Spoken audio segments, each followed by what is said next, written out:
Good morning. Welcome to another Monday Morning Coffee with Melissa. I'm your host, Melissa King. Welcome, welcome. I am so incredibly grateful for my Honeybee Kitchen mug. A friend of mine designed my logo for me, and before it was Honeybee Wellness, I named my business Honeybee Kitchen, and I still have Honeybee Kitchen as part of my branding because I love being in the kitchen and I have my cooking videos. Anyways, so I'm just so incredibly grateful for my mug. I got this printed from Zazzle and it's such a great sturdy mug. It fits a lot. And yeah, so I'm so incredibly grateful for this. And so what are you grateful for? Grab your favorite morning beverage and sit down and say at least one thing that you're grateful for, either in your head, out loud, write it down in your journal, whatever's best for you. So I'm so incredibly grateful for this mug. Okay, let's dive right into this morning's topic. I want to talk about how to get a good night's sleep. Sleep is incredibly important, and I probably sound like a broken record. However, I am just such a firm believer in getting quality sleep. So, especially this year, 2020, oh my gosh, who is tired of the pandemic and all the election drama? Me, hello, and everything else going on. I tend to be a people pleaser, and that's something I'm working on, and people pleasers don't like conflict. So all this uneasiness is very challenging for me. And if you have challenges with being a people pleaser, not knowing how to say no and be okay with it and being okay with it, having anxiety, getting bouts of depression, then sleep is incredibly important for you. Incredibly important. Here's the deal. When we don't get enough sleep, our emotions are all out of whack for a number of reasons. Our hormones are out of whack. So especially as women, when our hormones are out of whack, then we just get so emotional over things that the normal, like for me, like normal Melissa, fun Melissa wouldn't get emotional over. And also when we sleep, it doesn't just give our whole body time to repair, or like our body, but our brain. So the emotional part of our brain, it gives that time to rest and repair itself and kind of also process things in our head, okay, in our brain. So when we don't give our brain that emotional rest, we're all over the place.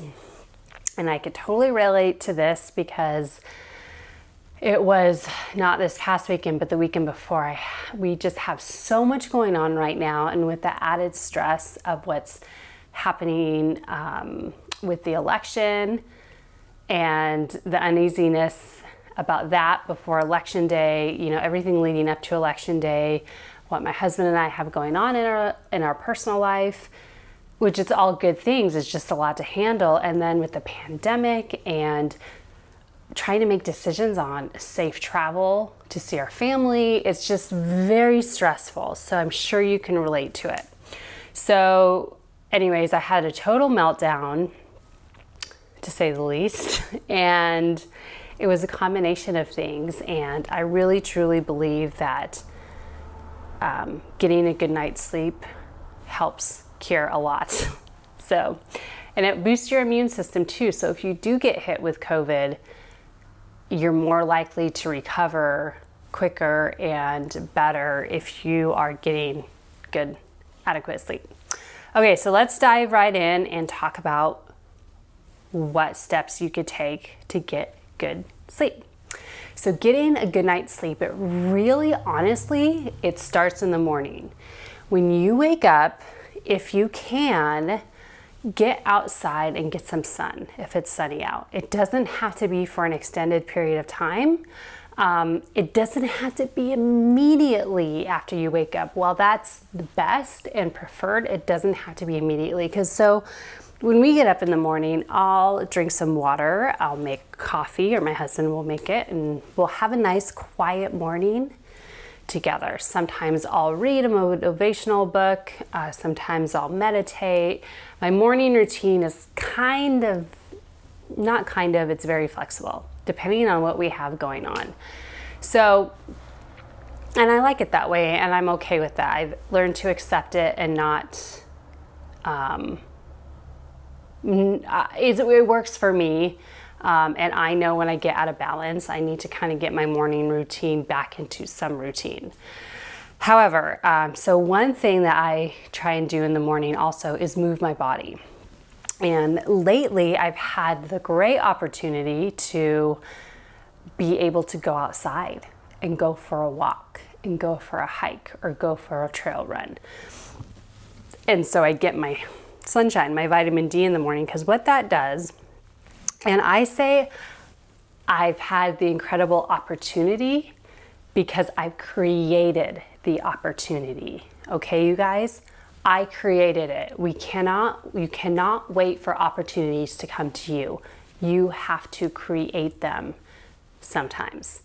And getting up and moving your body and getting sunshine in the morning is an opportunity that you can create in your own life. Okay, so what happens why does your body need work best and sleep best at night when you get sunlight in the morning? Well, our bodies expect sunlight because it helps set our circadian rhythm. What's a circadian rhythm? I know you've heard of it before. It's all over the place. Oh, circadian rhythm. It's our body's 24-hour cycle. So it tells us, it basically controls our hormones. It tells us when to wake up, when to eat, when we're thirsty, when we should move our body, and when we should go to sleep. Okay? And other things too. But so when you get that, you set up that sunshine helps like kind of tell your body, okay, it's time to be awake. Okay, so you're going to be awake for X amount of hours. You know, you're going to go on, you're going to get up, you're going to go out, get some sunshine, you're going to go on with your day. Whatever you do, you go to work, it's a R&R day, rest and relaxation day, you go for a hike, you go for a bike ride, watch movies with your family all day. It doesn't matter, whatever you're doing, you move on with your day.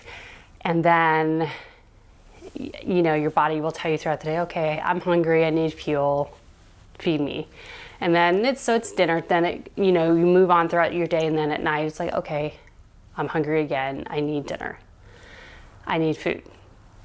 So then after that, usually when the sun goes down, and now it's early, within a couple hours, that's when you should be winding down to go to sleep, to actually go to bed. So my other biggest tip or tactical tool for getting a good night's sleep is creating a soothing nighttime routine. So for example, my husband and I will have dinner together. Sometimes we'll watch a show, sometimes we'll listen to music, sometimes we'll just sit and have a conversation if there's something we need to talk about, or if we just want to talk, just want to have that real conversation. We'll do that, and we'll wear our amber colored glasses at night if we're watching a show, if we're looking at screens. And then usually by 8 o'clock, we're done with the dishes, like dinner's cleaned up, and we've had some chocolate or some little thing for dessert if we feel like eating something sweet. So we'll do that, and then we'll floss, brush our teeth, do whatever we need to do before, like our getting ready for bed routine, and we'll go lay in bed, and we'll talk some more if we want, and then we'll read on our Kindles or our tablets, and sometimes my husband will watch a YouTube video or listen to a podcast. I usually I prefer reading at night, because a fiction book, because it really helps calm me down. So it doesn't matter what it is, just find something that relaxes you at night, because you really want to wind down. When you're really, really wired, your body can't go to sleep and it can't relax. It literally doesn't have the ability to do that. So really creating a a really, really good, solid nighttime routine. And during the day, make sure you move your body frequently. Our bodies are meant to move frequently throughout the day. So I encourage you to do that, okay? Because then by the time 8, 9, 10 o'clock rolls around at night, you're ready. Your body's like, okay, I need some sleep.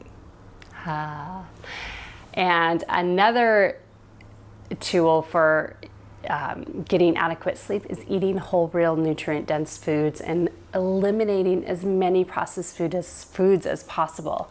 Because here's the thing, when we eat too many processed foods, our bodies don't know how to handle it. So it doesn't process them very well. It doesn't digest them very well. And then it kind of goes into like a panic mode. Our systems inside like, I don't know what to do. And there's like mass chaos in our body. And we can't just calm down, and it disrupts our hormones.